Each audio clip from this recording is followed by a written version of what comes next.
Welcome to Koala Moon. Tonight we have a collection of the best dinosaur bedtime stories ever. Shall we say goodnight to some friendly dinosaurs?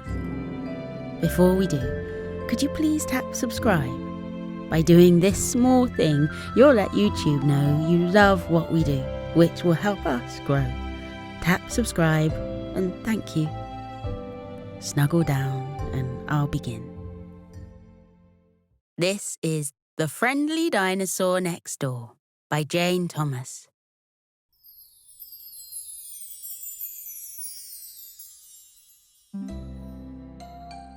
Cece came home from school one day to see an enormous moving truck outside the house next door. The Bartholomew Trouts were moving out, heading away to a new home that was closer to Mrs. Bartholomew Trout's office and Mr. Bartholomew Trout's favourite fishing spot. They had been very nice neighbours, smiling and saying hello and that sort of thing, and very quiet neighbours. So Cece had never been kept awake at night by loud music playing, or anything as annoying as that. But they hadn't exactly been exciting either. Still, reflected Cece at 3 o'clock in the morning a few days later, the Bartholomew Trouts were definitely preferable to whatever had moved in next door. Every day started with the gentlest roar, and every day ended with a rumbling snore. She had tried burying her head beneath the blankets the first night, but that didn't block out the noise of the snore that rattled the windows and made the owls hoot in alarm. So the next night, she went beneath the blanket and pressed a pillow to her ears. But that didn't work either. She still felt the snore in the very centre of her stomach, and sometimes her bed would shake so hard it wiggled away from the wall and would be halfway across the bedroom by morning. So then Cece had tried getting beneath the blanket and adding a pillow and encouraging the cat, Jinx, to sleep on top of the pillow.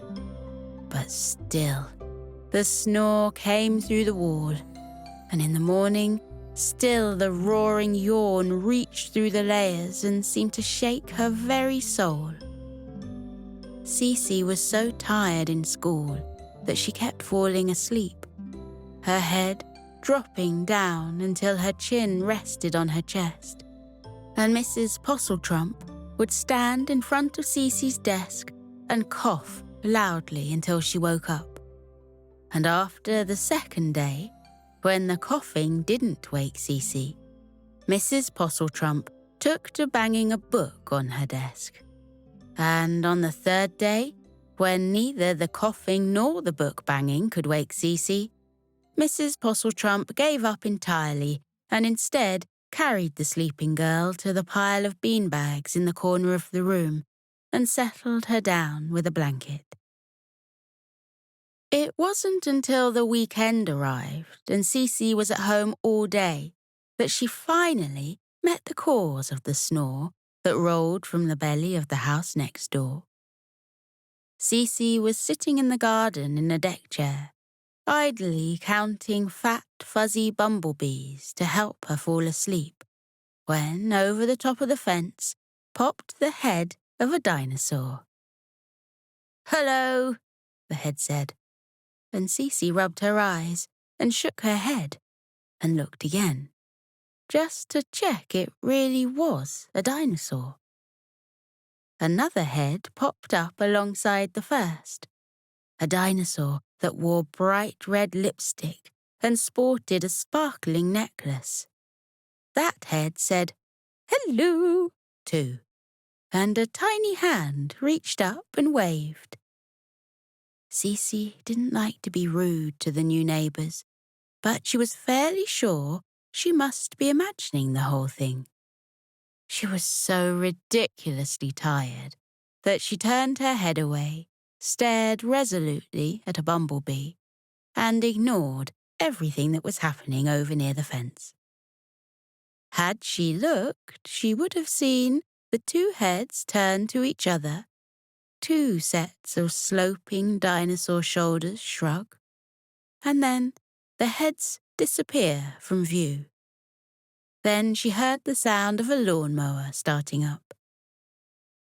The lawnmower was nothing compared to the sound of the rumbling, tumbling snore that Cece had to listen to all night long, and she was soon fast asleep in her deck chair, dreaming of lounging in a rosebud with a big, fuzzy bumblebee letting her use its soft belly as a pillow. She woke up to hear her mother rushing around, setting the picnic table in the garden with tea things, and telling Cece to hurry up and wash her face because the new neighbours were coming round. Cece's mother brought out plates piled high with sandwiches and cakes and biscuits, and her best teapot that she reserved for important guests, and soon had Cece's father grumbling as he was sent into the garage to find the extra cushions for the outdoor seats. Cece was all ready to mention how silly it was that she'd imagined two dinosaur heads poking up above the fence, when there they were, in the back garden, shaking hands with her parents and following them to the table. They were both green, with long tails and long noses. The first one was slightly larger than the second, and he wore a blue waistcoat, the colour of the midnight sky. She clasped a handbag in the shape of a seashell in one hand and nervously turned the necklace around and around her neck with the other. And behind them both trotted a third dinosaur, so small in comparison to his parents that Cece hadn't seen him. He was wearing a baseball cap and carrying a skateboard, and when he saw Cece staring mouth open from the deck chair, he gave her a quick grin and a thumbs up, before practically diving into the nearest plate of sandwiches. Jinx the cat wandered out of the house to find a sunny spot for an afternoon nap, took one look at the three green visitors, and dived back inside. "Come here, Cece, come on. Meet the new neighbours," her mother called. Her mother was acting in a way that suggested it was perfectly normal for a trio of dinosaurs to be in her back garden. So Cece decided she was simply seeing things, and it was really a man wearing a midnight blue waistcoat, and a woman clutching the shell-shaped purse, and a boy pushing a skateboard to and fro with one foot.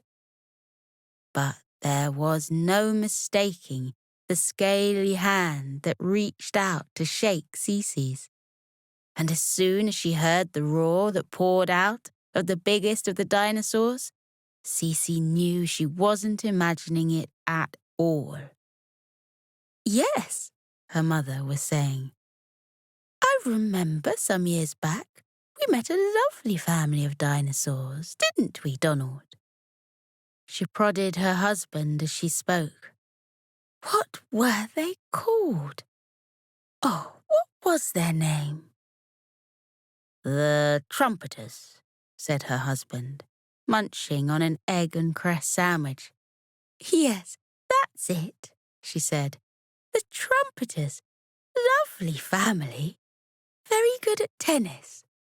Lily Trumpeter and I made quite the doubles team down at the club." I I quite like, I played tennis," said the lady dinosaur shyly. "If you're ever, you probably have someone, but, if they're ever—" "Wonderful," interrupted Cece's mother. "We'll go tomorrow. Oh, what fun! How lovely to have another tennis fan on the street at last." Cece eventually gave up being bewildered and went to join the conversation. "I'm Spike," announced the young dinosaur. "Ever tried skateboarding?" he asked, nodding down towards the floor, where his foot still rocked to and fro, pushing the skateboard a few inches forwards and a few inches back. Cece shook her head. "Want to try?" he said. She nodded. By the end of the afternoon, Cece's parents had become firm friends with Spike's parents. There were diaries on the table and bookings being made for everything from tennis to barbecues to theatre trips. And Cece had learned that skateboarding was a lot harder than it looked. She'd crashed into every hedge on the street at least twice, gone charging across Mrs. Camomile's lawn once, bounced off a lamppost, hurtled into the postbox, terrified a group of pigeons having a quiet bath in a puddle, and would have gone straight into her father's car if Spike hadn't flung himself in front of it just in time. So instead, Cece had bounced off his big green stomach and landed on her backside in the street, and the two of them had rolled about laughing, Spike letting out almighty roars with every judder of his ribs. Just as the day was drawing to an end, with all the neighbours closing curtains and cats returning from their daytime explorations to a freshly filled food bowl, the three dinosaurs started to say goodbye. "Oh!" boomed Patricia. That was Spike's mother, and she'd quite overcome her shyness by this time. "I forgot to say, I am so sorry if we keep you awake. The snoring, you know, can't be helped, you see. It's me. I'm a snoozosaurus." Cece started laughing, and then realized that Patricia was quite serious. Snoozosaurus?" she asked. "I've never heard of one of those before." "No," said Patricia, a hint of sadness in her voice. "We get quite overlooked, you know. Only the most dedicated dinophile would have heard of us. Paleontologists are so busy looking up all the types of dinosaur that no longer exist that they seem to forget some of us are still around." Cece had never really thought about it that way before. In school, they'd been told all about creatures like the Diplodocus and Tyrannosaurus and Brontosaurus. But the key thing they all shared was that they were very much not alive anymore.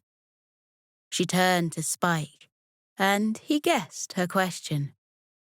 "Half Snoozosaurus, half Snorosaurus, so yes, I'm quite loud too. Sorry about that."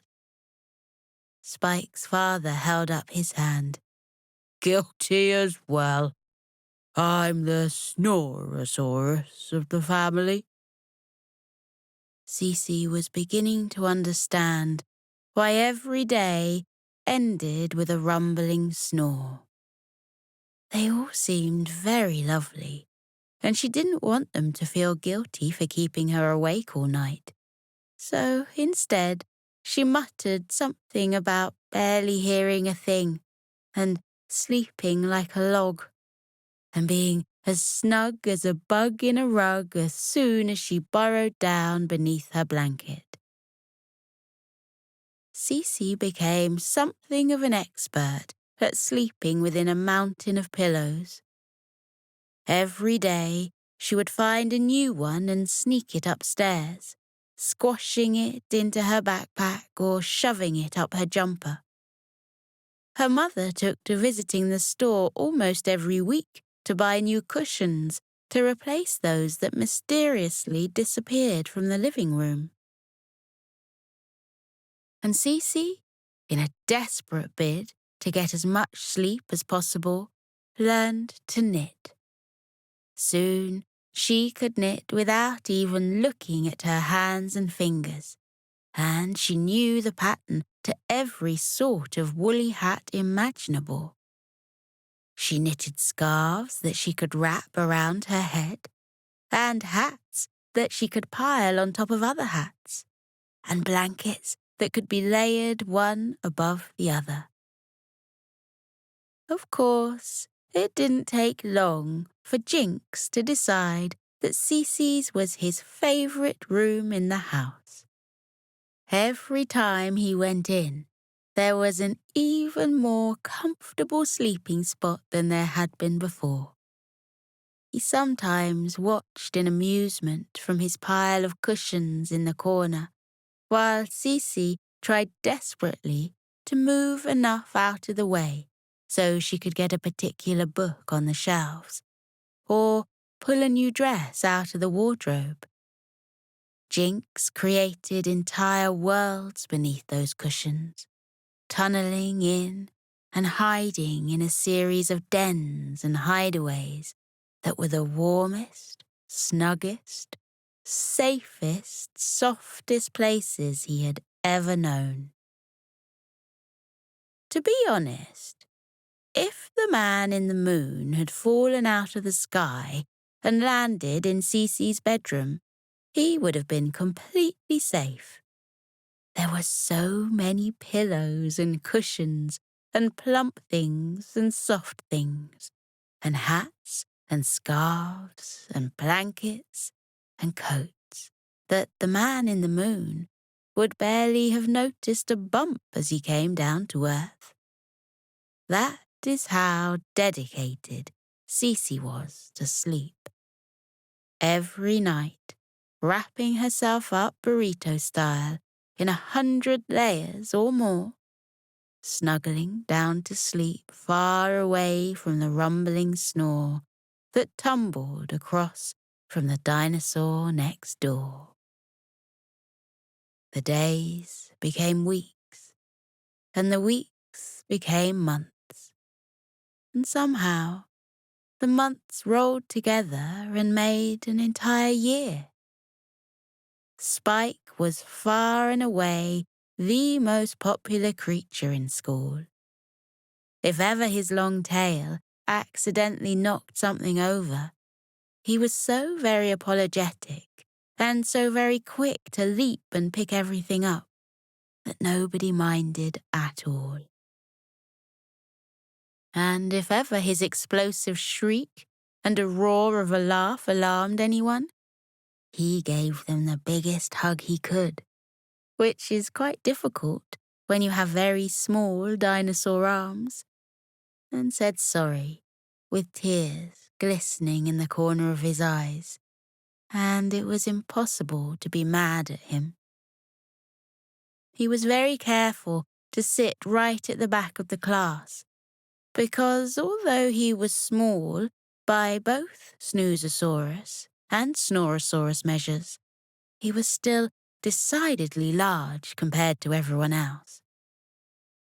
He leaned forwards on his tiny desk that he somehow managed to squeeze behind and focused hard on all the lessons.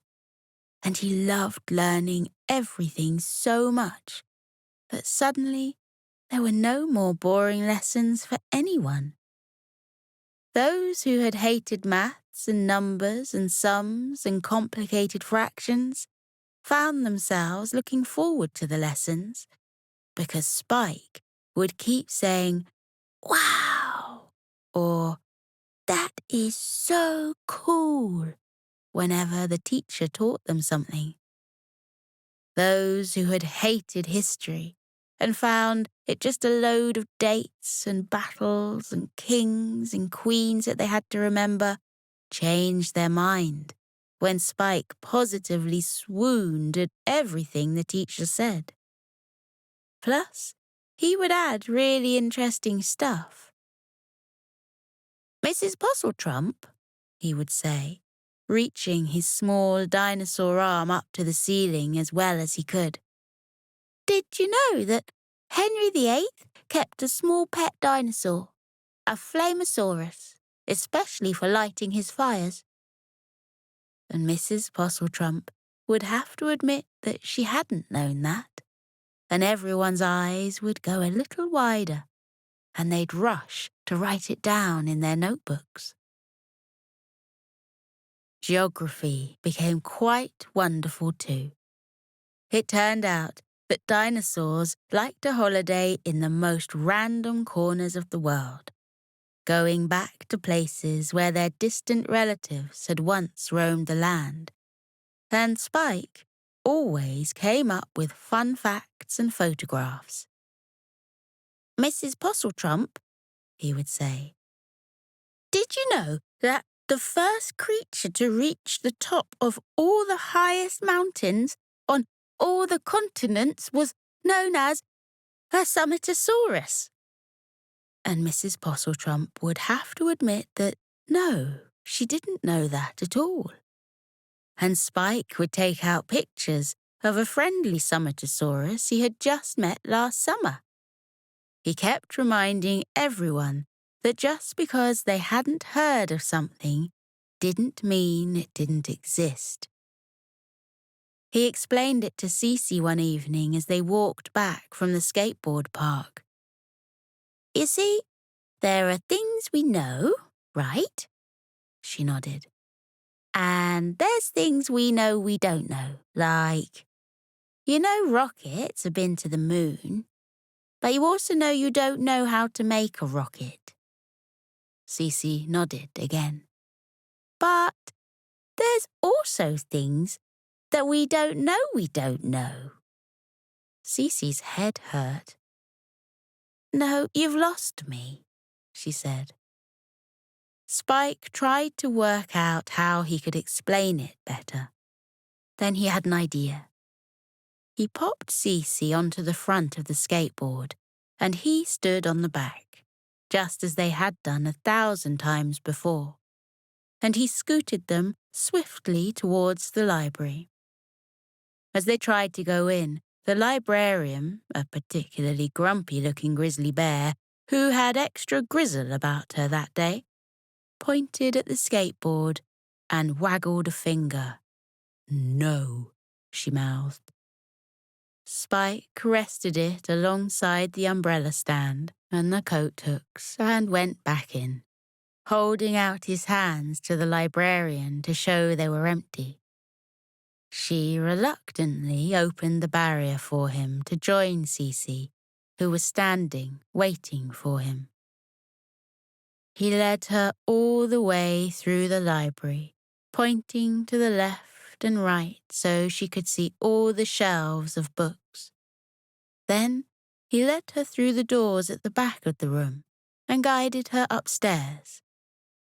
It was the first time she'd left the first floor of the library, and she realized she'd never really thought about what was up here.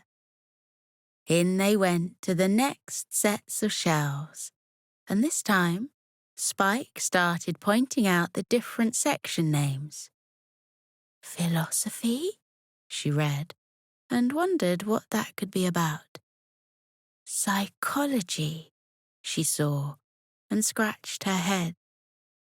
A couple of penguins stood whispering under a sign that said, Sociology. Cece giggled as she saw a section called Kidology, and muttered to Spike that studying children seemed like an odd thing to do. It means the study of lying, he said, and her eyes widened. How were there hundreds of books all about lying? A goat sat in a wingback chair in one corner, stroking his long beard with one hoof and turning the pages of a book with another. Pogonology, Cece read, and she raised an eyebrow at Spike. The study of beards, he whispered. She found sections for the study of clouds and sections for the study of circles, areas filled with books all about the study of rainbows, and others bursting with books all about the study of stars. Everywhere she turned, there were more and more books, and Cece, who had until that moment thought she was quite a smart person, suddenly started to realize that she really knew very little indeed. Back outside and away from the glares and the shh sounds of the grizzly bear at the desk, she admitted to Spike that yes, there were a lot of unknown unknowns in the world. Of course, she had to add, you're living proof, aren't you? Until a few months ago, I had no idea there was such a thing as a snoozosaurus. As they went back home, with the sun slowly starting to sink in the sky, Cece had a quick nap. Spike held her close, making sure that his snoozing, sleeping, slumbering friend didn't slip from the skateboard for a moment. She said goodbye to him on the doorstep of her house, giving him their standard high five, low five, behind five routine that ended with a wiggle and a jiggle. Cece went into her room and looked at the mountain of cushions and blankets and pillows she'd amassed over the last year. They filled her bedroom almost to the ceiling. Hearing her come in, Jinx made his way out from the nest he had made and wound himself slowly around her legs, purring softly. She lifted him up and held him close, his head resting on her shoulder as she climbed across the cushions and pulled the curtain shut. Jinx stayed in place as she went to the bathroom and cleaned her teeth, the cat snuggling in closer and giving out soft little snores. Cece was just thinking how lovely a gentle snore could be when she heard the first rumbles from next door. The snores rumbled and tumbled their way through the wall, and Cece could almost see Spike and his mother and his father all tucked up safely in their beds and snoring contentedly to themselves, just as the snoozosaurus and the snorosaurus should. For the first time, she smiled to hear the snores. They were the friendliest, loveliest, kindest creatures she had ever met. They were smart and funny, and they shared and gave, and were always the first to offer help or ideas or support or friendship. Hearing them so happily asleep, their snores pouring out into the night, she couldn't be annoyed. And for the first time, the snores were something of a lullaby. Cece didn't balance pillows on her head or coax Jinx to cover her ears, and she didn't hide beneath the blanket. Instead, she climbed into bed and settled down just as she always had, before the dinosaurs had moved in next door, and she matched her breathing to the rumbles that she heard.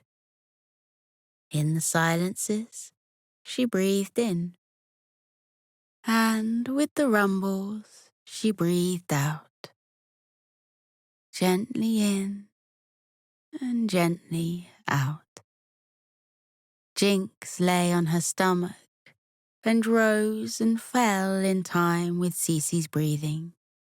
And Jinx, too, found himself breathing in during the silences and out with the rumbles, gently in and gently out.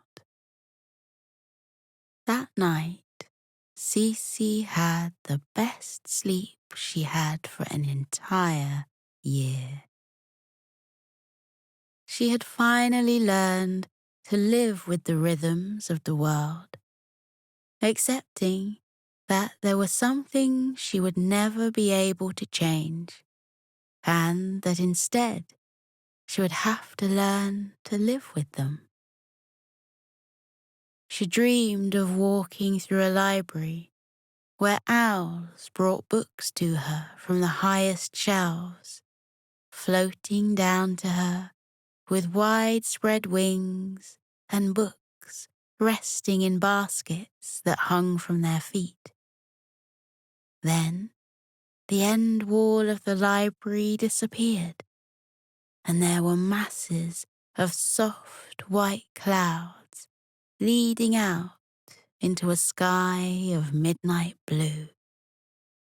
And Cece was on Spike's skateboard, and she was going from cloud to cloud, the wind making her hair wave back and forth as it streamed behind her. And she was passing the stars, so close she could almost touch them.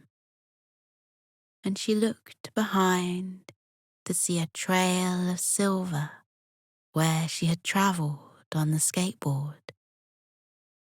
And then Spike was there with her, skating alongside her as they swept through the sky. One small green dinosaur with spines that rippled and eyes that danced. And a glorious, wonderful, extra special roar came from the dinosaur who lived just next door.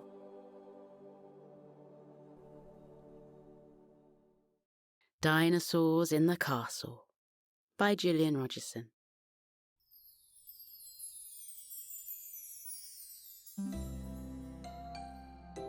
It was the first day of the school holidays, and as soon as Katie woke up, she had a feeling it was going to be a special day. Her little brother Bobby ran into the room and climbed onto her bed. He grinned up at her and moved his face closer until their noses were touching. Bobby said, "What are we going to do today? I hope we're going to have lots of fun. When are you getting up? I've been up for ages." Katie smiled at her little brother. She could tell by the look in his eyes that he had many more questions to ask her. So she gave him a quick cuddle and said they should get dressed, go downstairs, and see if their mum had made any plans for the day. In a flash, Bobby leapt off her bed and raced out of the room. Once the children were dressed, they went downstairs and into the kitchen. Their mum was singing along to a song on the radio and gave them a cheery good morning. Breakfast was quickly prepared and eaten. Katie asked what they were going to do that day.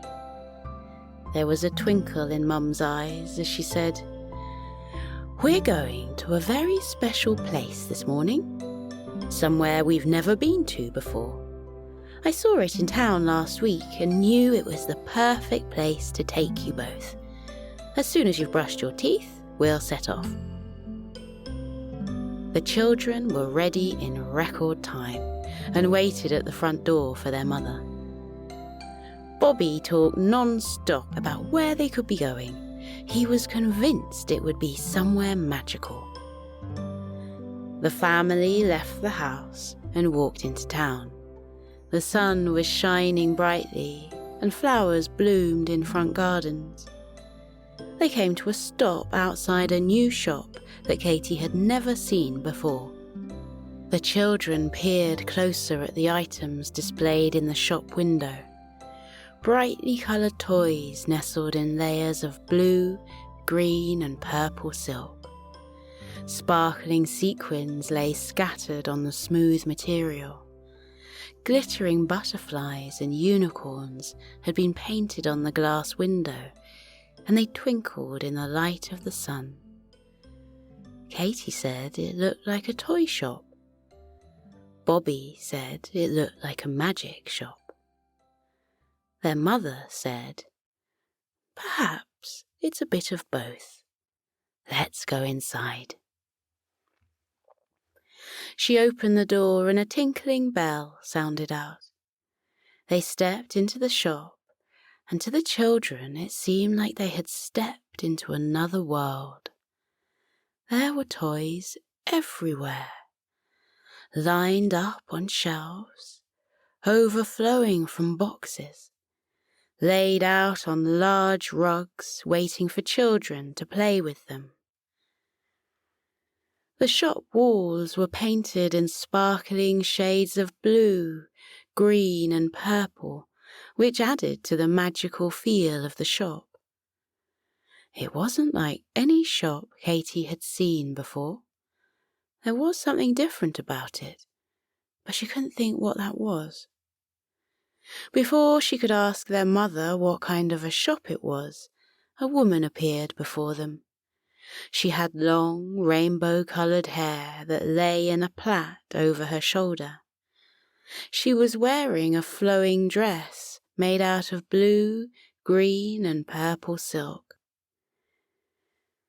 Glimmering sequins decorated the hem and the sleeves of the beautiful dress. There was a light dusting of glitter on her cheeks, and the sparkle that came from it matched the soft twinkle in her eyes. She welcomed the family warmly and said her name was Serena Sparkles. Bobby stared at Serena with his little mouth hanging open. Katy thought Serena looked like a human version of a unicorn and couldn't stop looking at her either. Their mum said hello to Serena and said, "Could you tell my children what kind of a shop this is, please?" Serena smiled at the children and said, "It's a toy library. You can choose a toy and take it home to play with. And when you're ready for a new toy, bring it back and swap it for another." Bobby was suddenly full of questions. Could they borrow any toy at all? And could they take it home, really, and play with it for as long as they wanted? What if he wanted to play with something for days and days, or weeks and weeks? Serena answered all his questions and asked the children if they'd like to look around the shop and pick a toy to take home. The children nodded eagerly. Serena spoke to their mother and asked if she'd like to sit for a while and have a coffee whilst the children made their choices. She pointed to a table by the window where a pot of hot coffee lay waiting. At the side of the pot was a selection of books. No one in the family had noticed the table when they'd entered the shop, and the children wondered if Serena was magic. Their mother said she would love to and thanked Serena. She told her children to take their time, and if they needed her help, just call out. The children said they would. Katy and Bobby walked away with Serena to browse the many toys that filled the shop. Bobby looked up at Serena and asked if she was magic. She smiled at the little boy and said, "Everyone has magic inside them, even if they don't know it yet."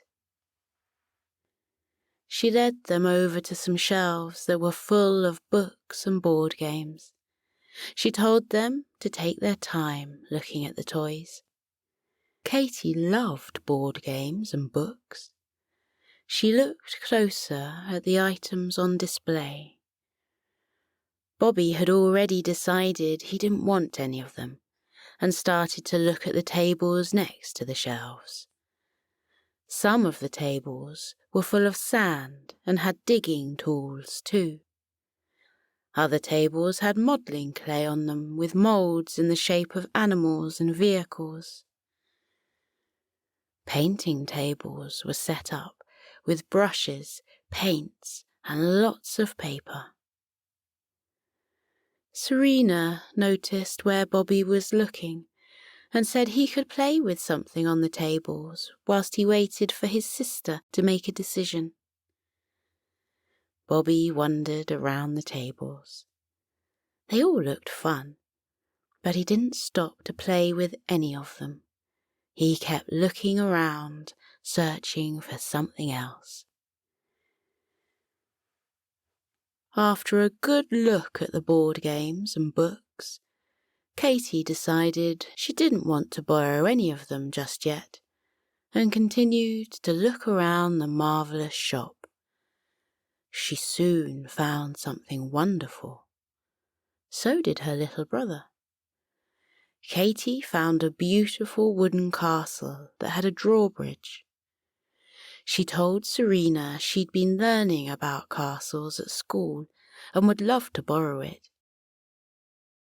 Bobby had found a tub of dinosaurs. He grinned in delight, knelt at the side of the tub and started to play with the toys. He told Serena he loved playing with dinosaurs, and could he take them home, please? Serena said of course. She picked up the castle and dinosaur tub to get them ready for the children to take away. The children ran back to their mother. They told her what they'd chosen and asked if they could play with the toys as soon as they got home. Their mother said yes and put down the book she was reading. Serena came over to the family. She was carrying 2 sparkling blue bags. Serena told the children's mother she could borrow the book she'd just been reading and take that home too. Katie and Bobby insisted on carrying the bags and were surprised to discover how light they were. The family thanked Serena and headed home. As soon as they arrived back at their house, Katie and Bobby took their toys into the living room. Their mother settled herself in the armchair next to the window and continued reading her book. Bobby lined the dinosaurs up and began talking to them. Katie got a green rug from her bedroom and put it underneath the castle so that it looked like grass. She placed a blue scarf around the edge of the rug and told Bobby it was a moat full of water. She lowered the drawbridge across the water. She said, "I wish I could go inside the castle." Bobby said, "I wish my dinosaurs could talk to me." As soon as the words left their lips, blue, green, and purple sparkles appeared in the air before them. The sparkles landed on the castle and dinosaurs. The children watched in amazement as the castle grew and grew and grew. Their living room disappeared, and they were outside in a large field. They gazed in wonder at the enormous castle in front of them. The sun was warm on their faces, and a warm breeze drifted over them. "What just happened?" Katie asked. "Magic," Bobby replied matter-of-factly. Where did my dinosaurs go? They were right next to me." The children looked left and right, but couldn't see the dinosaurs. Bobby said, "They must be inside the castle. We have to find them." He raced towards the drawbridge and ran over it. "Wait for me," Katie called out. She ran after her brother. They went through the large door of the castle and stopped inside a huge hall. Long tables were laid out in the hall, and paintings of kings and queens hung from the walls.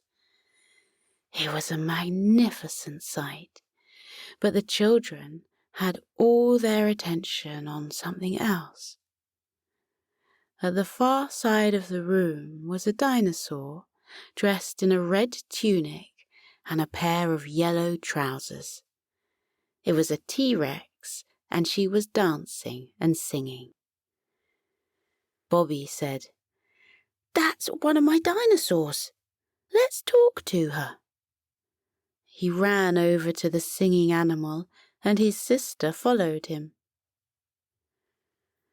When the T-Rex saw the children, she stopped singing and waved at them. She said, "Hi there. Isn't this a lovely castle? I know your names because I heard you talking earlier. I'm Tina. Would you like to see me juggle?"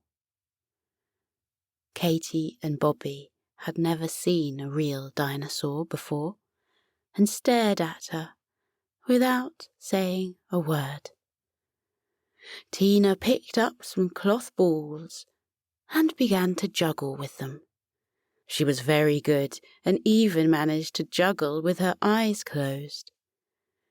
The children soon got over their surprise at seeing a talking dinosaur, and when Tina asked if they wanted to juggle too, they said yes straight away. Katie and Bobby were good at juggling and had a wonderful time with Tina the T-Rex. She even showed them some of her dance moves. Bobby asked if the castle was a magic one. Tina nodded and said anything could happen inside the castle. She waved her hands in the air and 3 pineapples and 6 lemons appeared. She began to juggle with them. She told them the other dinosaurs were somewhere in the castle, but she didn't know where they were or what they were doing. Bobby wanted to find the other dinosaurs, so they said goodbye to Tina and started to explore the many rooms in the castle. The children entered the kitchen next and saw a stegosaurus wearing a cooking apron. A chef's hat was perched on his large head. The dinosaur was standing in front of a big mixing bowl. He waved when he saw the children and asked if they could help him with something. Katie and Bobby moved closer and asked how they could help. The stegosaurus pointed to the jars behind him and said he needed flour. Katie passed a flour jar to him and watched as the big dinosaur poured all the flour into the bowl. He gave it a good stir and then asked the children to stir it also. Bobby asked what he was making. The stegosaurus said, "A cake. I love cake. Do you like it too?" The children nodded, and at that very moment their tummies rumbled. The dinosaur chuckled and said it sounded like they could do with some cake straight away. The stegosaurus looked at the bowl and said, "Abracadabra." A cloud of flour floated up from the bowl. The flour slowly vanished, and so did the bowl. In its place was a huge cake topped with pale pink icing and strawberries. The dinosaur cut 3 slices of cake and put them onto plates. The cake was in rainbow-coloured layers, and each layer tasted of different fruit. The cake was delicious, and because it had been made by a dinosaur, it tasted even more special to the children. When they'd finished the cake, the children said thank you to the Stegosaurus and continued exploring the castle. They stopped at the bottom of some stone steps. There was a peculiar rumbling noise coming from somewhere at the top of them. The children decided to investigate the noise to see where it was coming from. As they walked up the stairs, the noise grew louder, and Bobby said it sounded like thunder. They followed the rumbles and went inside a large bedroom. In the middle of the room was a huge bed, and inside the bed covers was a sleeping Triceratops who was snoring so loudly that it made the floor of the bedroom shake. Seeing the snoozing dinosaur made the children feel tired too, and they yawned. Katie said they should carry on exploring, because if they stayed any longer inside the bedroom, she would fall asleep too. Bobby whispered, "I wonder what dinosaurs dream about." Like magic, a huge cloud-shaped bubble appeared over the dinosaur. Inside the bubble was a moving picture, and it showed the Triceratops ballet dancing across a stage. He pointed one foot high into the air and spun around on the other. The audience who were watching him clapped their hands enthusiastically, and the Triceratops took a bow. Katie smiled and said, "We know what the dinosaur is dreaming about. What a lovely dream." They left the snoring Triceratops to his ballet dream and continued on their way. As they walked along the hall, a couple of small bubbles floated toward them. Bobby held his hand out, and the bubbles popped lightly against his fingers. More bubbles floated out of a room ahead of them, and the children walked towards it to see where the bubbles were coming from. They came to a bathroom where a diplodocus was running a bath. It was a huge bath, and it was full of shimmering bubbles. A pink shower cap was on the dinosaur's head.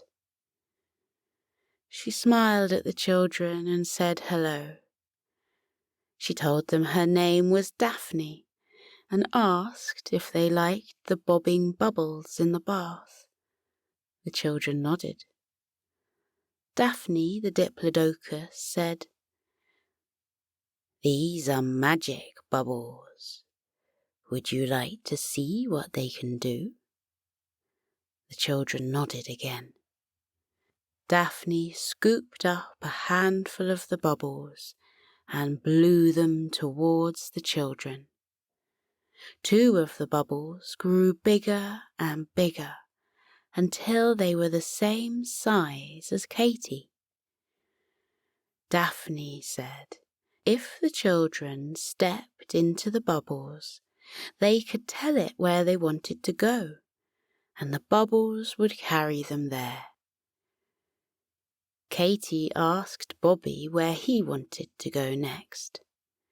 He didn't know, so she suggested they travel to the cellar because there could be secret tunnels down there to explore. Bobby liked the idea of that and said he hoped there would be another dinosaur in the cellar too. The children stepped into the bubbles and Katy asked to be taken to the cellar. They waved goodbye to Daphne and were carried smoothly out of the room, down the steps and over to a wall. A secret door in the wall opened, and the children were taken through it and down more steps. Lanterns fixed to the wall lit up their way. The magical bubbles took the children into a huge cellar and came to a stop in the middle of it. The children stepped out of the bubbles. Bobby placed his finger on the outside of his bubble and made it pop. Tiny specks of blue, green and purple glitter fluttered free from the popped bubble. They twinkled for a moment and then disappeared. Katy popped her bubble too, and the children watched the glitter sparkle and twinkle before slowly disappearing. The children looked around and saw 5 tunnels leading off in different directions. Bobby wanted to explore them and asked which one they should go through. A deep voice boomed out, "I've walked through 4 of them so far, and can tell you what's on the end of them." A pterodactyl walked out of a tunnel and smiled at the children. He was dressed in a beige-coloured shirt and matching shorts. Hiking boots were on his feet. The dinosaur was holding a map in one winged hand and a compass in the other. He walked over to the children and told them his name was Terry. Bobby gazed at the dinosaur in admiration. Katy introduced herself and her brother. She asked which tunnels Terry had explored.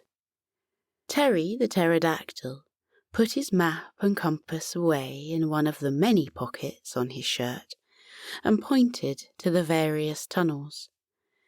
He explained how one led to a beach and the other to a secret cave that was full of sparkling gems. The other 2 were longer, and one had taken him to an underground city and the other to a hidden garden. The dinosaur pointed to the 5th tunnel and said, "I haven't explored that one yet. Would you like to come with me?" Katy and Bobby said they would love to explore the tunnel with Terry. The dinosaur said they would need lights to help them through the tunnel. He clicked his claws and 2 floating lanterns appeared in front of the children. Katy and Bobby took hold of them and followed Terry through the last unexplored tunnel. Katy and Bobby could feel warm, fresh air on their faces, and up ahead they saw sunlight streaming through the end of the tunnel. They soon reached the end and walked out of the tunnel. The children and the dinosaur were on top of a mountain. They looked out over a vibrant green forest that lay below them. On a hill in the distance was the castle they had been inside just minutes before. The dinosaur clicked his claws and the lanterns vanished from the children's hands. Katy said, "How did we get up here? The tunnel was only a short one." Terry the pterodactyl smiled at them and said their imaginations could take them anywhere. just when the children didn't think their day could get any more magical, Terry said, "Would you like a flight back to the castle? There's plenty of room on my back."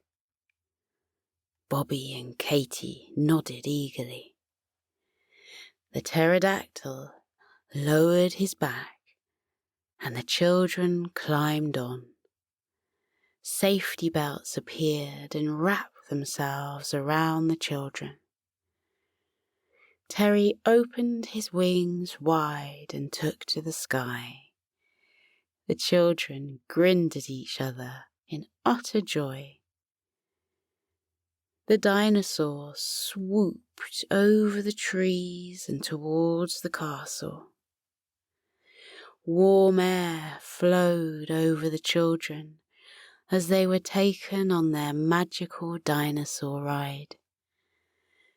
They reached the castle, and Terry came to a smooth landing at the side of the drawbridge. The children hopped off his back and thanked him for the lift. Terry said it was a pleasure, and he hoped they would meet again soon. He said goodbye and flew away. Bobby watched the pterodactyl as he flew further and further away. Then he let out a big yawn and said talking to dinosaurs had made him tired. He asked Katie if they could go home because he needed a rest before they had any more adventures. Katie didn't know how to make them return home, but as she looked at the huge castle in front of them, a thought came to her, and she said, "Thank you, castle. Thank you, dinosaurs. It's time for us to go home now." The castle shone brightly for a moment, and then it shrank back to its original size. The children were back in their living room and standing on the green rug. The tub of dinosaurs appeared at the side of Bobby's feet. Bobby put his little hand in Katie's and said, "That was a great adventure. I knew that shop was a magical one. Can we go back to it another day?" Katie nodded and smiled fondly at her little brother. Bobby sat down on the carpet and began to play with the dinosaurs. Their mother looked up from the book she was reading and smiled at the children. She asked if they would like something to eat. Katie said she would like something and offered to help her mum in the kitchen. She turned to her brother and asked if he wanted something too. But Bobby was asleep on the carpet, with some of the dinosaurs cuddled in his arms. There was a gentle smile on his face, and Katie wondered if he was dreaming about the dinosaurs in the castle.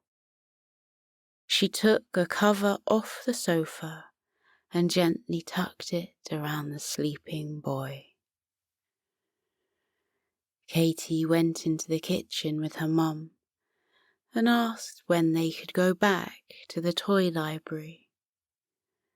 Her mum said they could go back any time they wanted to. Katie smiled and thought about the wonderful adventures that lay ahead for her and her little brother.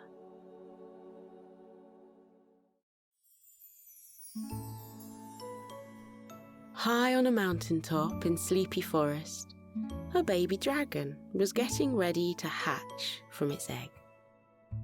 The parents of the dragon held hands and waited for their little one to appear. A single crack zigzagged down the glittering purple surface of the egg. The mother dragon said, "Oh, I wonder what our baby will look like. I wonder if they'll know how to fly." The father dragon smiled. Dragons are born knowing how to fly. Another crack ran down the egg. "What shall we call our little one?" the mother dragon asked. "We still haven't decided on a name yet." The father dragon replied wisely, "As soon as we see our baby, we'll know which name is perfect for them."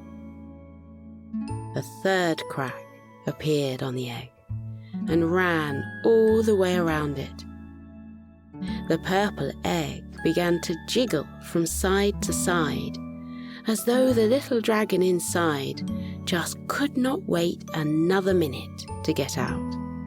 The egg rolled over and broke completely open.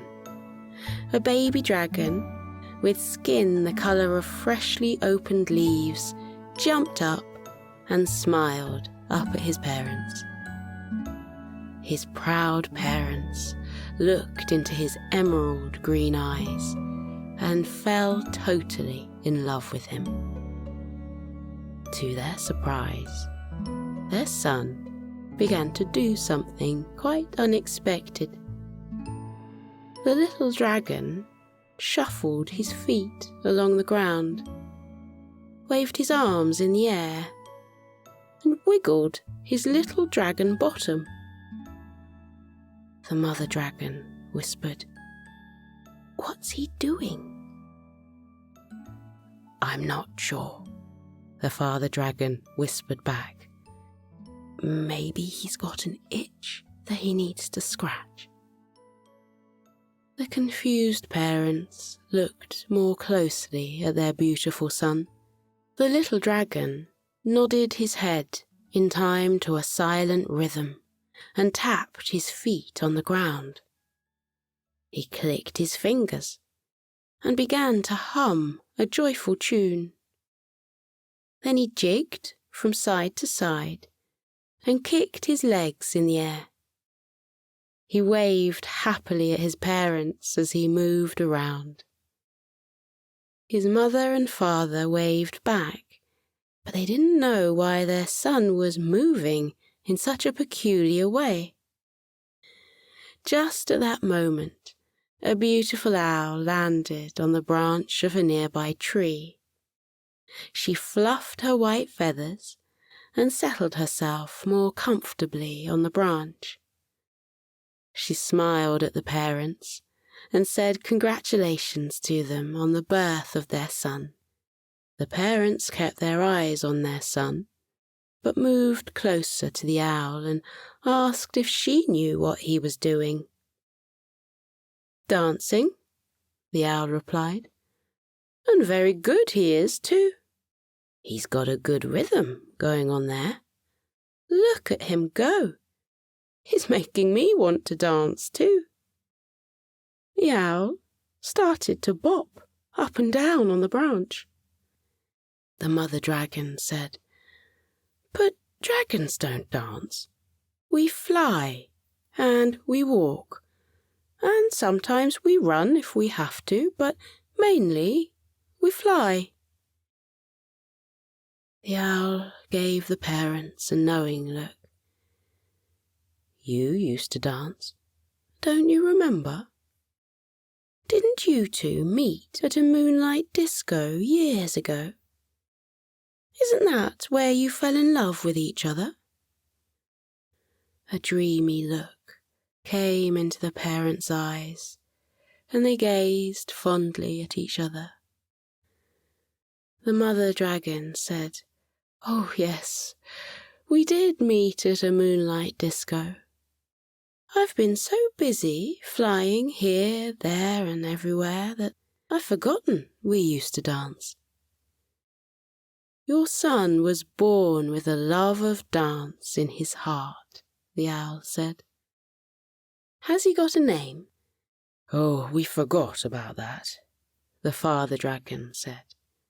but I have the perfect name for him." The parents went over to their dancing son and held out their arms to him. The little dragon danced over to them and into their arms. In a voice full of love, the father dragon said, "Disco. Your name is Disco. We've been waiting all day for you to come out of your egg." Disco repeated his name. He grinned, nodded, and said his name a few more times, as if he couldn't get enough of it.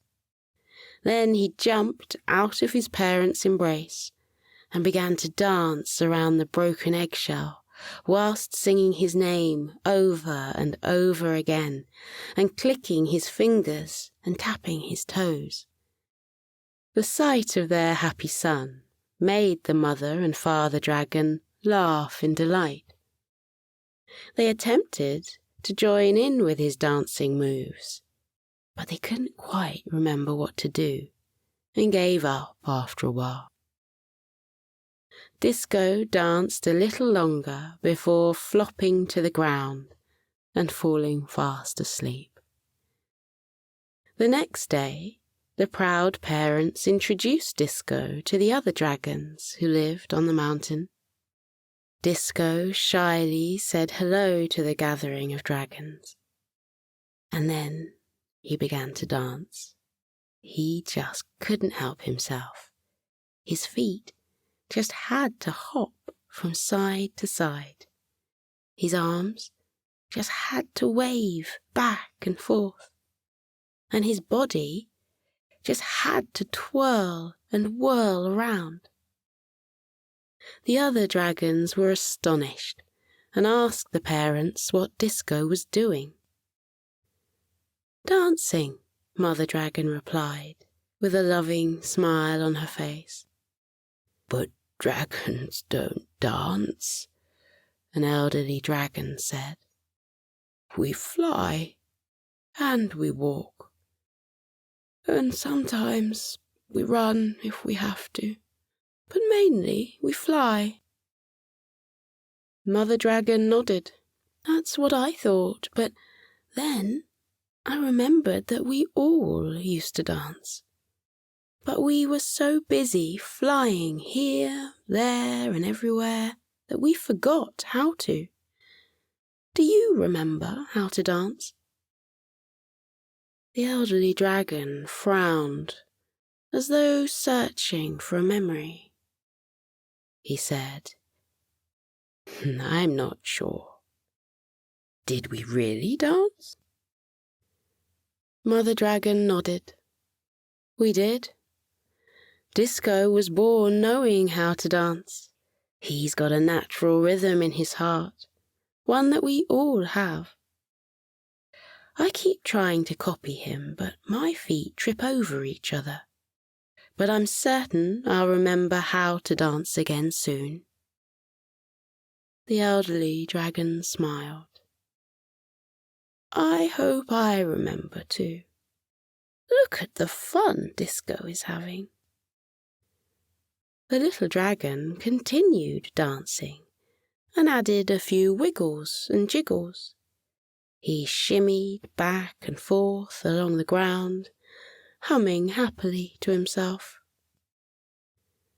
Such was the joy on his little face that the other dragons began to smile. Some of them even tried to dance too, but they kept bumping into each other and had to keep saying sorry. Disco kindly showed them some of his simpler moves, but that didn't work either, and two young dragons ended up with their tails somehow tied together. The elderly dragon said, "I can see how good Disco is at dancing, but can he fly?" "Oh, we forgot about that," Mother Dragon said. Father Dragon asked Disco if he would like to learn how to fly, Disco said he would like that very much. His parents took him to the edge of the mountain and showed him how to open his wings and flap them back and forth.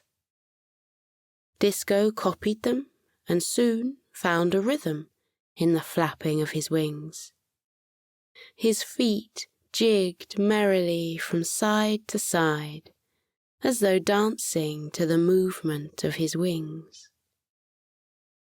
When he was ready, his parents showed Disco how to soar into the sky. Disco's little face frowned in concentration as he launched himself into the air. The wind rushed beneath his wings and took him higher and higher. The little dragon smiled. He veered to the left and then to the right. Flying was amazing, totally amazing, and Disco loved it. He looked down and realized he could see the whole of Sleepy Forest below him. He saw lots of forest animals. Some were moving through the long grass, and others were grazing in the flower meadows.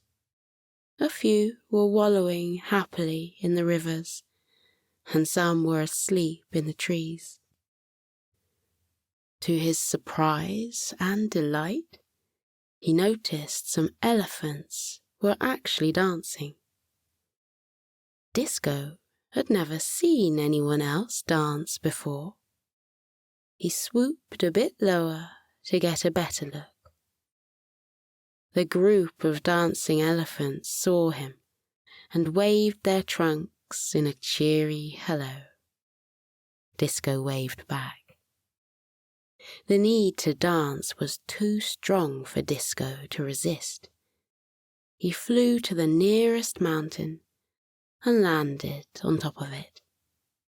He folded his wings behind his back and began to boogie and bop. He twisted and twirled this way and that, and waved his arms around in the air.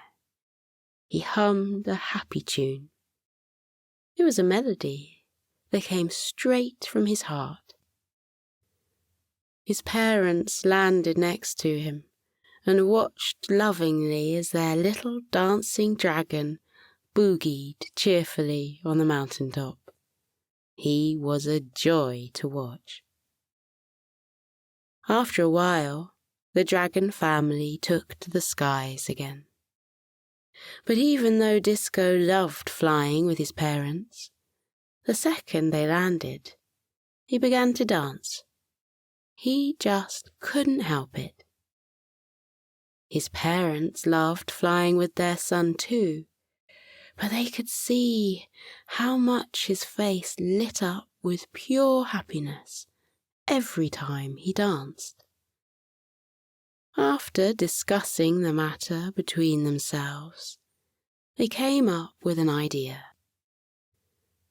That evening, as the dragon family were roasting marshmallows on an open fire, the mother dragon smiled fondly at Disco and said, "We've been thinking about how much you love dancing."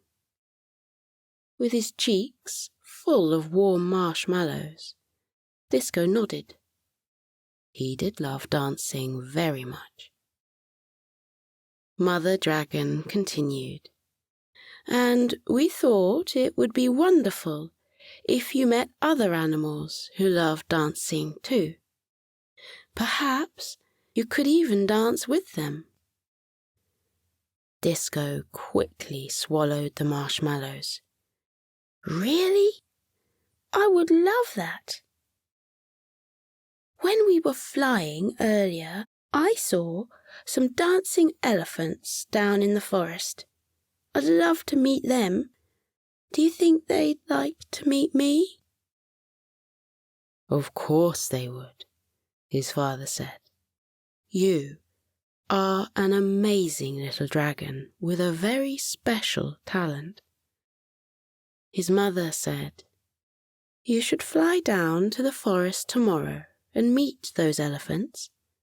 You might meet other animals who can dance too. And when you come back home later, you can show us any new moves you've learned. Perhaps the right dance will help us remember how to dance again." Disco promised to learn as many new dances as he could. He was sure one of them would be perfect for his parents. Early the next morning, Disco said goodbye to his parents and set off on his dancing adventure. He flew over the tops of the snow-capped mountains and swooped down to the forest. He landed near the elephants who were dancing again. The elephants didn't notice the dragon at first because they were too absorbed in the dance they were doing. The elephants had arranged themselves into a circle, and as they jigged to the left and then to the right, their long trunks waved joyfully in the air. An older elephant was sitting in the shade of a tree, playing a merry tune on a big drum. Disco watched the elephants as they shimmied to the right and then skipped to the left, moving in perfect time to the beat of the drum.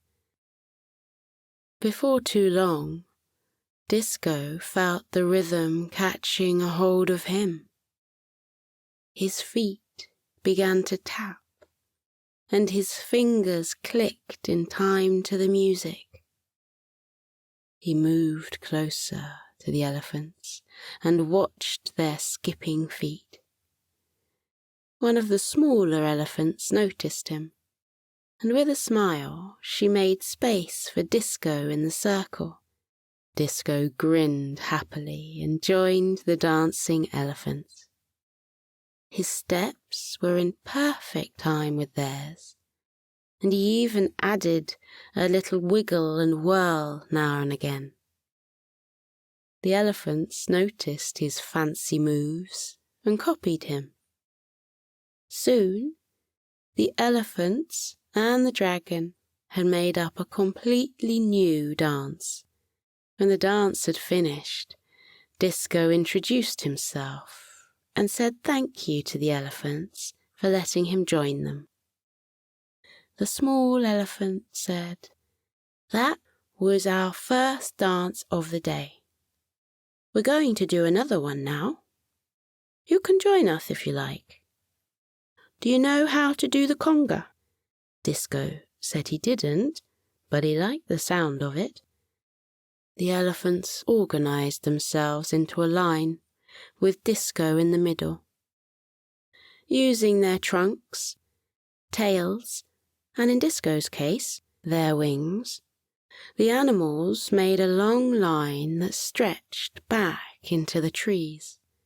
The elephant with the drum began to tap out an upbeat rhythm on his instrument, and off the animals went, dancing the conga through the forest. 4 steps and a kick to the left. 4 steps and a kick to the right. Disco picked up the movements in no time. It was a wonderfully happy dance, and it made him laugh with utter joy. He thought about the dragons back on the mountain, and was certain they'd be able to do the conga dance too. He would teach them the moves later. The elephants and the little dragon congaed through the forest with the drumming elephant jigging behind them, never once losing the beat on his drum. After a while, the elephants came to a stop, and the largest one told Disco their dancing was over for the day. But if Disco wanted to find more animals who loved dancing, he should visit the porcupine family, because they would be doing their morning ballet soon. They told him which way to go through the forest. Disco thanked the elephants again, and then went on his way. He had no idea what ballet was, but he'd find out soon. A few minutes later, he found the porcupine family. There were 5 of them, and they were standing on their tiptoes and gently twirling on the spot. They slowly swayed to the left and then to the right. Their arms held out elegantly, reaching to the sky. Disco thought they looked very graceful, and he was certain he'd never be able to move like that.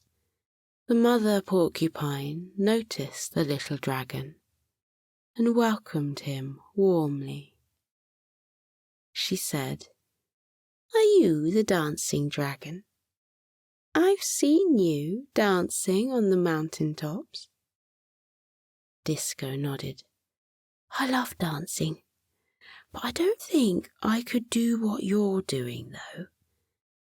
She smiled at him and said, "You don't know until you try. Watch what I do and do the same." She held her arms out and waved them gently in the air, like ripples on a river. Disco copied her movements, and to his surprise, he discovered he was rather good at it. The porcupines showed him some more ballet moves, and even though some were trickier than others, Disco tried his best and did very well. He had a wonderful time. When the ballet dancing came to an end, the porcupines asked the little dragon to show them some of his dance moves. Disco boogied and shimmied. He whirled and he twirled. He bopped and hopped to his own beat. The porcupines followed his moves and mixed in some of their ballet movements too. And very soon, the dragon and the porcupines had made up a completely new dance. Disco showed the porcupines how to do the conga, which they absolutely loved. When the dancing was over, the porcupines thanked Disco for spending some time with them, and said if he wanted to meet other dancing animals, he should find the pink flamingos down by the river bank. They showed him which way to go, and then said goodbye to the dancing dragon. Disco headed to the river bank, practicing some of his new ballet moves along the way. He soon came to a group of bright pink flamingos who were standing along the river bank. Disco was amazed to see that they were all balancing on one leg. The flamingos looked like they were waiting for something to happen. Disco waited too. And then something did happen. A turtle shuffled through the forest with a violin in her hands. "Sorry I'm late," she said. "I slept in. I just couldn't get out of my comfy shell this morning." She moved over to the waiting flamingos, sat down, and tucked the violin under her chin. She began to play a beautiful song. The sound of it caused the flamingos to start dancing along the riverbank in long, graceful strides with their heads held high. They strutted to the left clicked their fingers 3 times, and then strutted to the right, before twirling around and starting their movements all over again. Disco's feet tapped to the rhythm of the turtle's tune. One of the flamingos noticed Disco and waved him over. He made room for the dragon and showed him how to strut in time with the others. It didn't take long for Disco to pick up the movements, and he enjoyed moving back and forth with the brightly coloured birds. He particularly liked the twirling around parts, and couldn't help adding an extra twirl and a double whirl sometimes. He added a couple of bops too. The flamingos noticed his moves and copied him, and soon a new dance was created. Disco stayed with the flamingos for a while and learned more of their dances, and in return he showed them some of the new ones he'd learned that day. He wasn't surprised to find out they loved doing the conga. After a while, the dancing came to an end, and the flamingos said they had to fly, but told Disco that if he wanted to continue dancing, he should head deeper into the forest, where he would find lots of animals who loved to dance. The little dragon thanked them and watched the pink birds as they flew away over the trees. He walked further into the forest until he heard the sound of music coming from somewhere. He followed the melody and arrived at a clearing where a trio of gorillas were playing guitars. Other gorillas were dancing in pairs and moving smoothly back and forth across the grass. Now and again, one of the dancing gorillas would spin around and dip to the ground whilst holding hands with their partner. The music was joyful, and Disco found himself bopping from side to side. The gorillas saw him and invited him to join them. Disco partnered up with a gorilla who was about his size, and soon the pair were waltzing around the ground as elegantly as the others. Disco couldn't help adding his own touches, with a spin here and a kicking leg there. His moves impressed the gorillas, and they did the same as the little dragon. And it wasn't long before the gorillas and the dragon were moving to a new dance. Disco stayed with the grooving gorillas a while longer, and even learned how to strum the guitar. Everyone was being so kind to him. He carried on through Sleepy Forest, on the lookout for more dancing animals. Disco soon came across a couple of red-furred foxes who taught him how to foxtrot through the blackberry bushes. Then he met a kind-faced panda who showed him how to perform a slow shuffle beneath the shady boughs of an old oak tree. Later on, he joined a dozen stripy tigers as they performed a tango across a wooden bridge, their tiger feet and dragon feet tapping a beat feet on the wood. Some time later, Disco took a rest at the side of a river and gazed in wonder as a group of smiling otters performed a synchronized swimming dance through the water. They asked Disco to join them, but he didn't like the idea of getting his feet wet. So he stood up and copied their movements on the dry land instead.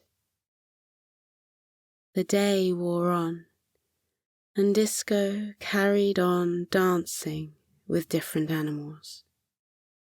He boogied with badgers outside their burrows. He sambered with squirrels as they danced around a large tree. He met an elderly monkey who did a mamba whilst playing the mandolin. And he had a fabulous time dancing with some cheerful chipmunks who hopped and bopped through the forest. Disco had a wonderful time learning lots of new dance moves, and an even better time making new friends along the way. Most of all, Disco thought that making up new dances with the other animals was the best fun of all. The sun made its slow journey across the sky and headed towards the horizon. The first star of the night twinkled into view.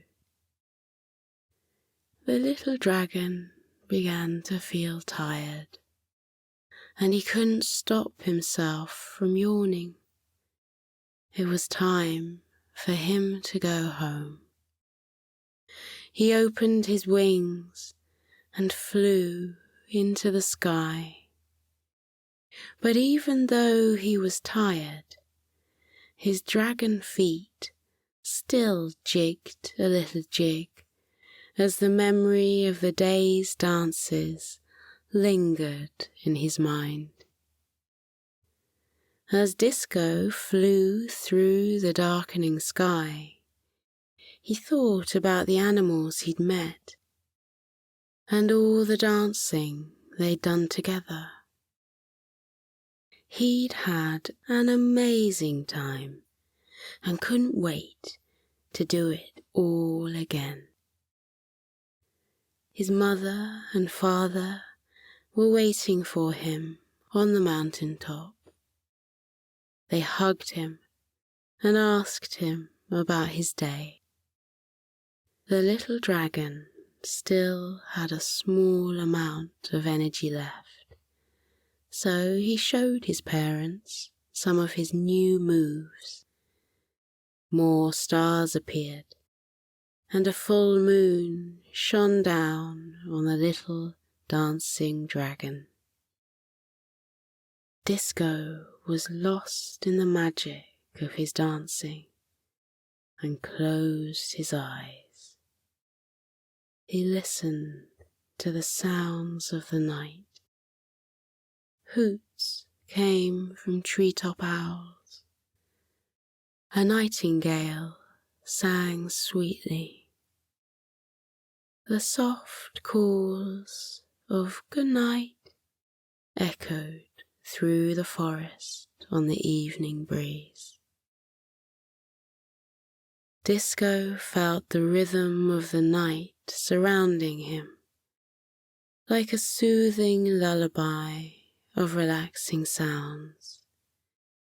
He swayed gently from side to side.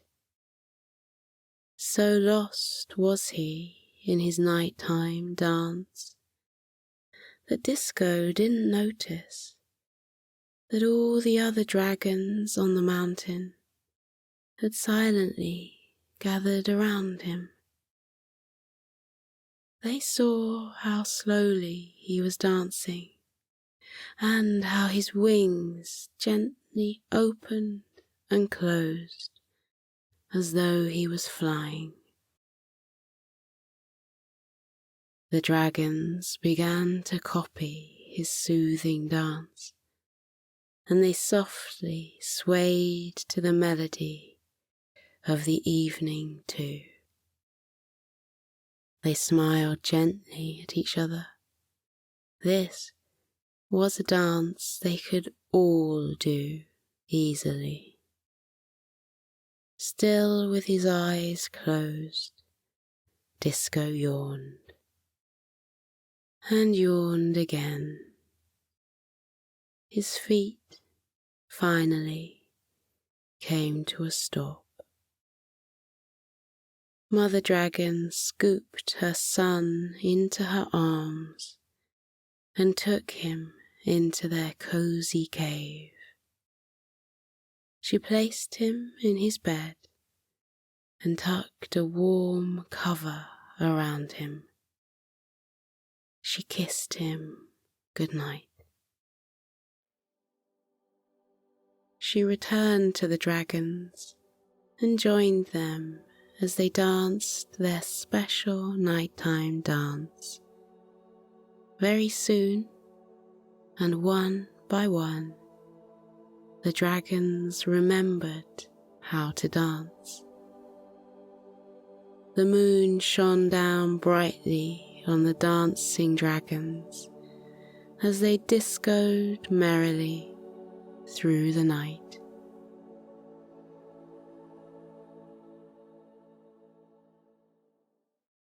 Isla and the Bravery Dragon by Alicia Ainsley.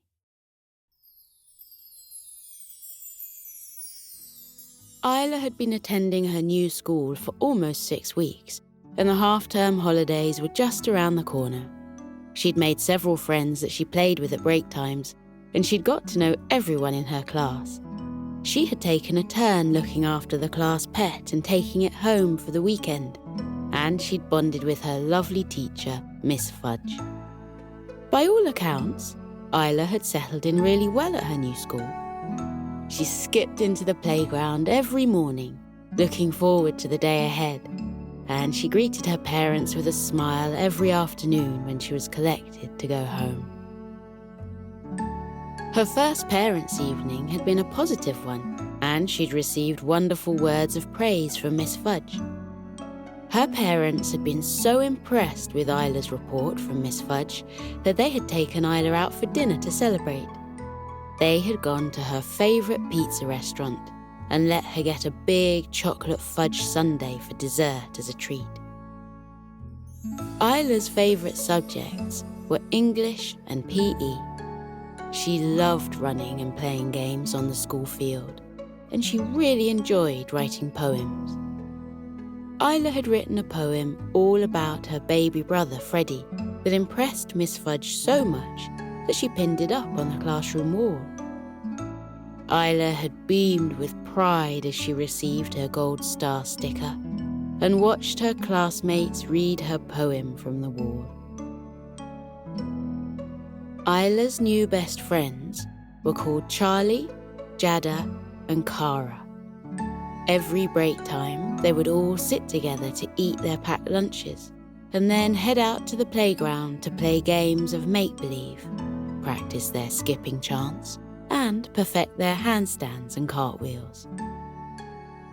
One lunchtime, they even formed their own girl band and rehearsed several songs and dances all lunch long. Things weren't just great at school, but Isla also loved her new house. Her mummy and daddy had let her paint her room in the lilac colour she wanted and allowed her to pick out her flowery pink bedsheets. Their garden was twice the size of the one they had at their old house. Isla was very happy in their new town, their new house, and her new school. But even though Isla was very happy and content, some days she woke up and just felt a bit more wobbly than usual. Sometimes, if there was something worrying her a little bit, she would become quieter and not feel very energetic or in the mood to join in with things. Once, Isla felt a bit wobbly before she had a spelling test that she felt unprepared for. There were some tricky words on the list of spellings they had to prepare, and Isla wasn't sure that she would get all of them right. She had practiced her spellings several times with her daddy, but she still didn't feel very confident about a couple of the words. When the day of the spelling test came around, Isla didn't want to go to school. She thought that she would spell the words wrong and disappoint her teacher, Miss Fudge. With a lot of persuasion, her parents managed to convince Isla to go to school. Isla and her mummy walked up to the classroom door, and Miss Fudge could see that Isla looked a little worried and was carrying a small toy dragon to comfort herself. "Good morning, Isla," Miss Fudge greeted her in her usual cheery manner. "Who is this little friend you've brought with you to school today?" Isla quietly explained that the green toy dragon was called Bravo. Bravo made her feel better when she felt sad. Miss Fudge looked concerned and asked Isla why she felt sad today. Isla admitted that she was nervous about the spelling test. She'd tried really hard to practice her spellings, but there were some words that she kept getting wrong. She kept getting the letters all muddled up. Miss Fudge smiled kindly and reassured Isla that it didn't matter if she got some of the spellings wrong. That's why she came to school. She was here to learn. Some things take a little longer to learn and get right than others, and that's okay. Isla let out a little shy smile and hugged her toy dragon closer to her chest for reassurance. Miss Fudge noticed how much she was clinging onto the toy and asked her if she would like to bring Bravo into class today. He could sit by her while she did her spelling test and help her be brave, even when she wasn't sure of the correct spellings. Isla's mummy thought that was a great idea, and so did Isla. Isla walked inside the classroom with Bravo in her arms, hung up her bag on her peg, and prepared to take on the day with more optimism.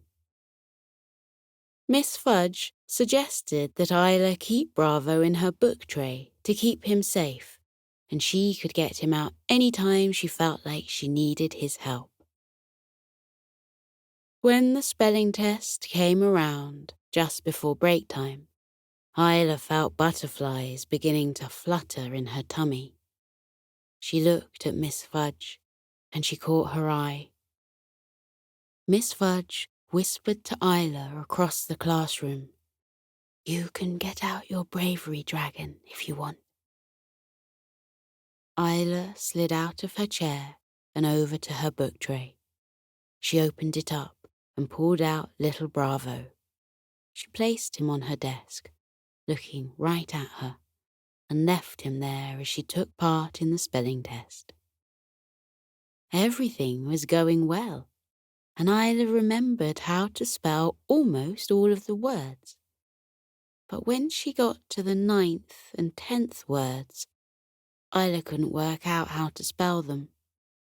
She started to get a little frustrated, and her brain felt boggled. She was about to give up and throw down her pen in exasperation when she looked at Bravo, her Bravery dragon, sitting on her desk. His beady black eyes gazed back at her. Isla picked up Bravo and held him to her chin. She inhaled his familiar scent, felt his soft, fuzzy material, and rustled the beans within his belly between her fingers. She took a deep breath in and slowly breathed out again. She closed her eyes and breathed in again smelling Bravo's comforting aroma, and breathed out. She felt calmer already. Isla opened her eyes and looked back at the piece of paper in front of her. She took in the sight of the last 2 words she had struggled to spell and inspected them. They didn't quite look right, but they didn't look too far from the correct spelling either. She liked what Miss Fudge had called Bravo, a bravery dragon. It was a good name, because he did make her feel better and a bit braver. Isla imagined that she was as brave as Bravo and picked up her pen. She crossed out the last 2 words on her list and had another go at spelling them out. When she was satisfied that she had given it a good go, she placed down her pen and waited for Miss Fudge to collect her piece of paper. It was break time, so Isla and all her fellow classmates headed out to the playground to play. She felt a little bit better now that the spelling test was over, and she left Bravo behind in her book tray so that she wouldn't misplace him outside. During the children's break time, Miss Fudge marked everyone's spelling tests, ready to hand out the results when they came back to class. Upon her return to the classroom, Isla picked Bravo back out from her book tray as she waited to receive her spelling test results. She wanted to get all of the words right, but she had really struggled with the last 2 words. She clutched Bravo the bravery dragon tightly as Miss Fudge approached her table and took a deep breath in, imagining herself to be as brave as a dragon. Pretending to be brave was proving to be helpful for Isla. She found that the more she practiced and pretended, the braver she actually felt. Miss Fudge placed Isla's spelling test results on her desk and whispered, "Well done, Isla. Great job." Isla inspected her test results and was amazed to see that she had got 9 out of 10 spellings right. Taking the time to retry spelling the last 2 words had paid off. Isla had got one of the difficult spellings right on her second attempt. The word that she had misspelled was only a little mistake. She had only put 1 letter L instead of 2. It was a simple mistake that she could rectify in future. Isla felt so much better. The spelling test hadn't gone as badly as she had anticipated. She had actually done very well. Isla squeezed Bravo, her toy dragon, tightly with thanks for his support and placed him back in her book tray. She didn't think she would need his help the rest of the day. Isla was beginning to notice that with Bravo the bravery dragon by her side, she could get through almost anything that made her nervous. All she had to do was imagine she was as brave as a dragon and feel it too. Bravo helped Isla get through several tricky situations. One instance was when Isla went to the park and fell over, scraping her knee. She had been afraid that her mother's antibacterial wet wipe might sting the cut, so she held on to Bravo tightly and closed her eyes. To her surprise, the wet wipe didn't hurt at all, and Isla's mummy stuck a big plaster over her grazed knee and applauded her for being such a brave girl. Another time Bravo helped Isla be brave was when she had just started at her new school. She was still getting used to her new surroundings and attempting to make new friends, but sometimes she could feel a little lonely and missed her old school and classmates. So one day, when she was feeling particularly homesick for her old school, she brought Bravo the toy dragon out with her at playtime to keep her company. Isla watched the other children play and run around together, while she sat on a bench and cuddled Bravo. After a few minutes, Isla was approached by a couple of girls from another class who'd spotted her across the playground. They started asking her questions about her dragon toy, and Isla plucked up the courage to return their conversation. After a few minutes, the girls invited Isla to play with them, and Isla felt a surge of excitement and relief flood through her. She hopped up instantly from the bench and followed the girls to the other side of the playground, with Bravo the dragon in tow. But Bravo the dragon's bravery powers were about to be pushed to the limit.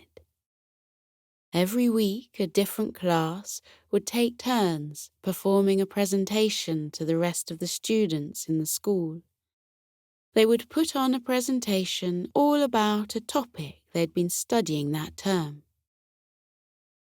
This week, Isla's class were due to perform in assembly. Their presentation, led by Miss Fudge, was all about the ancient Romans they had been studying in history. They had been preparing every afternoon, all week long. They had all learned a song to sing together, complete with memorable actions, and everyone had a solo spoken line to say. Isla had been practicing her solo line at home with her parents and was feeling confident that she knew it well. She had practiced saying it in her big, loud voice, just like her drama teacher had taught her. And every time they practiced their presentation in class, she spoke very well. Isla was looking forward to their presentation in the end of week assembly. However, when Friday rolled around, Isla felt the butterflies return to her tummy. Her mummy had styled her curly hair into plaits, and she looked very smart for the presentation. The warrior's shield she had made in class was ready to show off in the assembly, and when she rehearsed her line, it was still firmly in her head. She knew it perfectly. As Isla's mummy dropped her off at school, Isla turned to her and confessed, "I'm a little bit nervous about speaking in front of the whole school in assembly." Isla's mummy promised she would be absolutely fine. She had practiced and practiced all week, and she knew her lines so well that she could say it in her sleep. Besides, if she was feeling especially nervous, she always had Bravo, the bravery dragon, to turn to for help. Isla smiled happily and hugged her mother goodbye. Then she headed inside her classroom to get ready for the presentation. Everyone in her class was so excited for the assembly. Everybody's mummy had styled their hair, especially for the occasion, and everyone's uniform was particularly neat today. Miss Fudge ushered them all to line up by the classroom door so that they could walk into the hall and practice before the assembly began with the whole school. Isla sneakily tucked Bravo the dragon under her jumper and carried him with her into the school hall. They all sat down on the benches at the front of the hall, and Miss Fudge set up the picture slideshow on the screen behind them.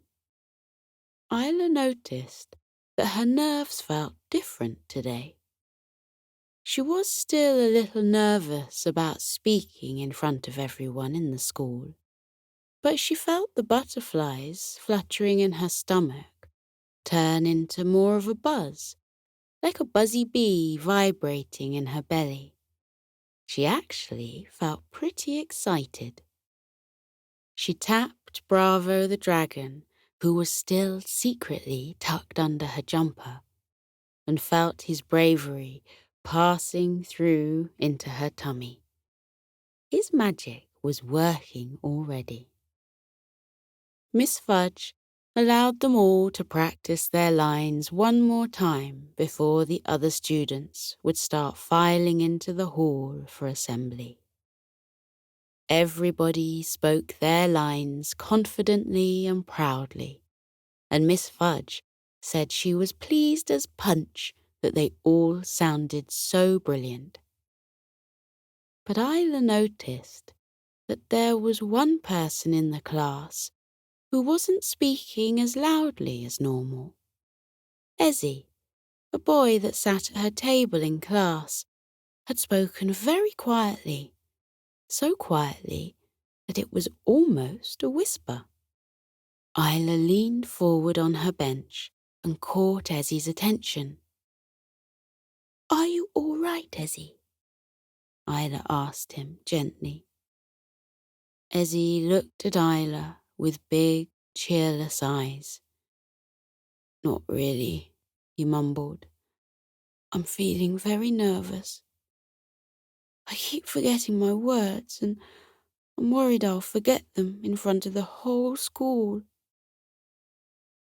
Isla smiled encouragingly and replied, "You won't forget your lines, Ezzy. Just say them as confidently as you have in all our lessons. You've always got them right so far." Isla thought Ezzy could use a dose of confidence, like what Isla got from Bravo, her bravery dragon. She placed her hand on the beanie toy beneath her jumper and paused. Maybe Ezzy needed a bravery dragon more than she did today. Isla slipped the toy out from underneath her jumper and passed it to Ezzy. "Use my bravery dragon for the assembly," Isla suggested thoughtfully.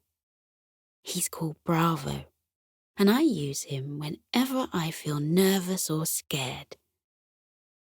All you have to do is hold him close when you feel worried. Close your eyes, take a deep breath, and imagine you are as brave as a dragon. Then Bravo will give you some of his bravery for you to use." Ezzy took the green beanie toy from Isla and held it carefully in his hands. "Don't you need it?" Ezzy asked with confusion. Isla smiled and calmly replied, "I don't think I need it today. I think I already have a lot of bravery within me." Ezzy tucked the dragon toy under his jumper, just like Isla did, and practiced closing his eyes, breathing deeply, and picturing himself as a brave dragon. The hall filled up with all the other students in school, and the young audience sat cross-legged on the shiny wooden floor, awaiting Miss Fudge's class presentation. Miss Fudge led and directed the children to perform the presentation they had been practicing all week. They began with their song and then moved on to the lines. One by one, each student in the class stood up from the bench and recited their solo speeches. They taught the other kids in school how they had learnt that the ancient Romans were a very intelligent civilization who built many impressive roads, some of which even still exist today. They also described how the Romans enjoyed watching chariot races for fun and gladiator fights in a giant arena called the Colosseum. When it was Isla's turn to say her line, she stood up tall and recited it, loudly, clearly, and confidently. Her face was glowing with delight as she finished her line, and she felt proud of herself for being so brave without the help of her bravery dragon. Maybe she didn't need Bravo very much anymore. When it came to Ezzy's turn to speak, everybody looked at him expectantly. Isla could see Ezzy sitting with his eyes closed, inhaling deeply while clutching the toy beneath his jumper. There were a few moments of silence as everybody waited for him to speak. Miss Fudge whispered Ezzy's name to catch his attention, and the boy sat next to him nudged him gently to remind him to speak. Suddenly, Ezzy stood up and opened his eyes, looking out to the back wall of the hall, and delivered his line with a roar.